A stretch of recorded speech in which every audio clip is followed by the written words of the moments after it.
Hello, MACMUNers! I'm Jana. And I'm Anam. And on this bright, sunny Sunday afternoon, we now come to you with our final news update for this conference. Wait, hold on. Did you just say this is our final news update? What? Already? I know, right? There has been so much that went down these past couple of days, from murders to kidnapping to failing marriages to bankruptcy. And countless alliances, friendships, collaboration, and love. This year's conference was truly something special. And with so much going down, that means there's a lot more for us to talk about.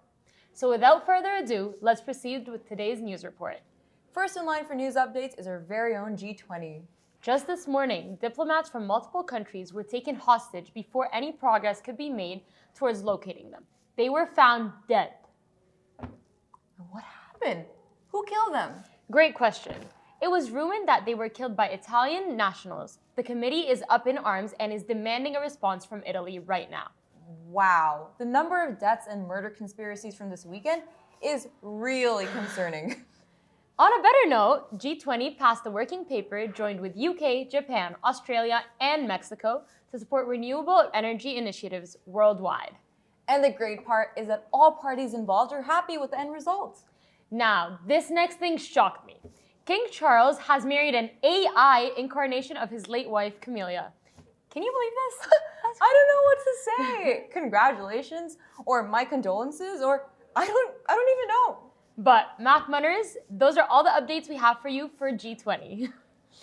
Moving along to ad hoc, let me just begin by telling you guys that this committee was wild. Wild is an understatement. I saw them on a scavenger hunt today.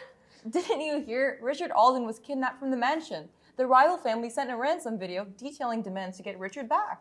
Honestly, I think that based on all the death these past few days, Richard is probably also going to be found dead. I really hope my prediction is wrong, though. That's crazy that you just said that, because look what just came in. No way. Richard Alden has been murdered. Yeah, and he was found with a letter on his body from the rival family saying it was the Honeycuts. It wasn't the Honeycuts?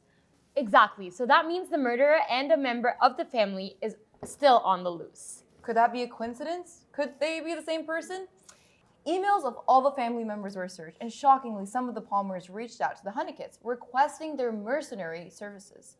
What do you think their motives were? Honestly, ad hoc keeps throwing surprises at me every day, so I have no idea what to expect. But that's all the intel I could get from them so far. So I guess we're just gonna have to move on and talk about the legal committee. Oh boy, over in the legal committee, things took a terrible turn. Afghanistan was carrying out horrible atrocities.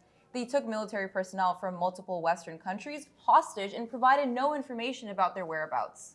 Oh, so that's why the committee urgently switched gears to focus on finding and rescuing these hostages immediately. Yeah, the Taliban has yet to provide significant information on what might happen next, and it's currently unclear if these hostages are even alive. Even more unfortunate than this, we have been informed that the Taliban bombed the Hamid Karazi airport. American military personnel were killed and numerous civilians were injured. Yep, and guess what? China and Russia were accused of providing weapons to the Taliban. All we can do is hope that these countries can negotiate some sort of solution that gets these hostages released safely. And now, let's move on to the king of the committees, King Arthur. Well, I regret to inform you that we don't have any news on King Arthur. Once the queen was infected with plague, it began to spread across the kingdom. Hundreds of people have been found infected, and the king has ordered the kingdom into isolation. Messengers are not allowed to cross the kingdom borders to try and prevent the plague from spreading further. We sent a reporter to find out what's happening, but he was turned away by the king's guards. All we can do is speculate about how the negotiations with Sahelius are going.